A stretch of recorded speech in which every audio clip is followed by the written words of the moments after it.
Aloha, Jethro. How you doing today, buddy?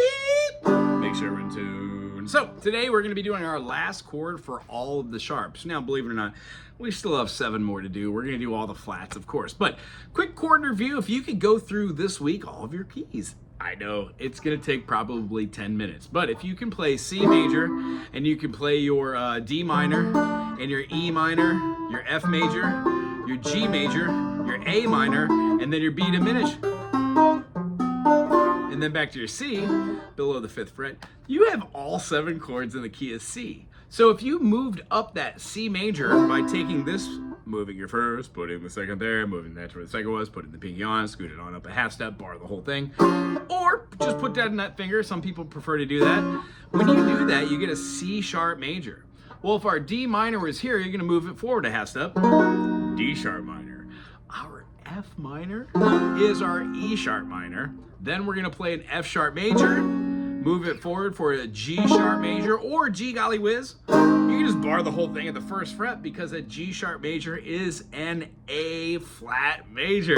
The next chord we're going to be doing after the G sharp major is the A sharp minor. Yeah, buddy, guess what? It's a B flat minor or an A sharp minor. You already know the fingering. And then lastly, rather than playing the diminished like B diminished C, we're going to be playing B sharp diminished to C sharp. So the chord review really relies on you being able to go back and saying, okay, I know what the key of C is. I can do the key of C sharp.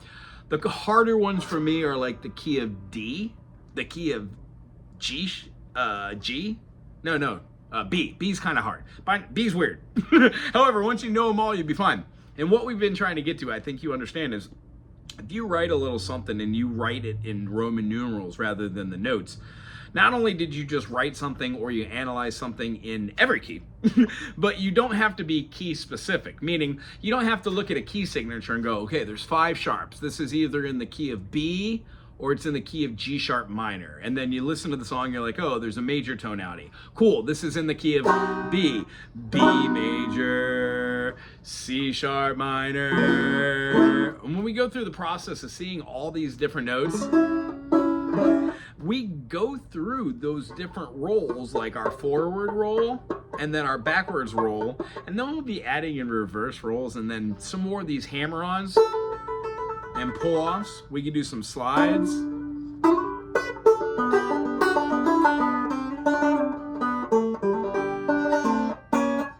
And the real fun is actually when you can hear just a G major chord and a C major chord. You can do like little half steps into it. You know where the 7th tone is. You actually can even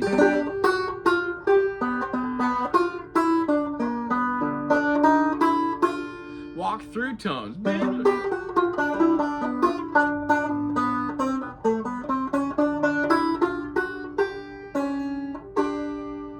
With your pull-offs, you should notice these being the bailiff like.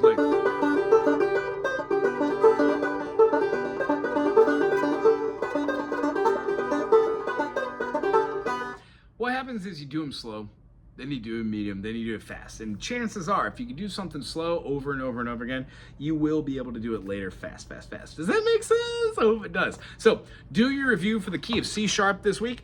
And the last thing I want to leave you on is that little groove we did. Heck, let's do it in the key of C sharp. When we play a 3 chord, the 3 chord in the key of C sharp is going to be an E sharp minor.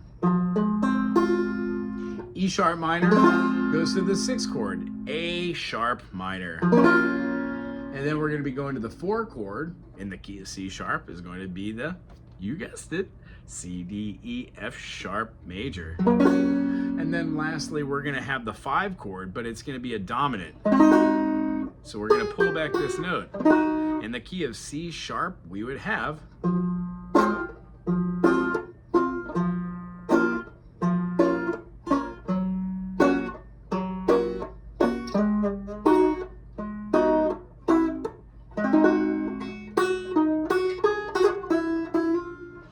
I believe that after hearing something like that, just the progression that you will be able to come up with some pretty cool. Anyway, we'll see you next week where we will talk about a little bit more of those identifying triads on the treble clef. Aloha.